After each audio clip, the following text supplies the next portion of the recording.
నమస్తే అండి. ప్రెగ్నెన్సీ సమయంలో డాక్టర్స్ రొటీన్‌గా సజెస్ట్ చేసే ప్రెగ్నెన్సీ స్కాన్స్ ఏంటి? వాటి ఇంపార్టెన్స్ ఏంటి అనేది ఈ వీడియోలో మనం తెలుసుకుందాం. నేను మీ డాక్టర్ లక్ష్మి, ఫర్టిలిటీ కన్సల్టెంట్, మాతృత్వ ఫర్టిలిటీ సెంటర్, నెల్లూరు బ్రాంచ్.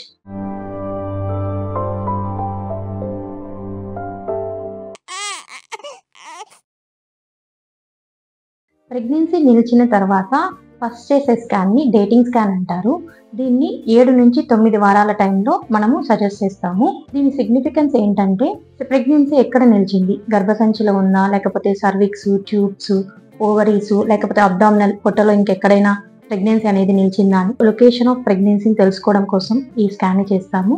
అంతేకాకుండా మనం ఇచ్చిన డేట్తో సరిపడేటట్టు బేబీ గ్రో అయిందా లేదా, సో దాన్ని బట్టి డెలివరీ డేట్ అనేది ఫిక్స్ అవుతుంది. రెగ్యులర్గా సైకిల్స్ ఉన్న వాళ్ళకి వాళ్ళ పీరియడ్ నిలిచినప్పటి నుంచి గ్రోత్ ఎంత ఉంది, ఎన్ని వారాలు గడిచింది పీరియడ్ నుంచి, దానికి తగిన గ్రోత్లో బేబీ ఉందా లేదా అనేది చూస్తాము. ఒకవేళ దాంతో కరెస్పాండింగ్ అయితే వాళ్ళ ఎల్ఎంపిని బట్టే వాళ్ళ డేట్ ఆఫ్ డెలివరీ అనేది డిసైడ్ అవుతారు.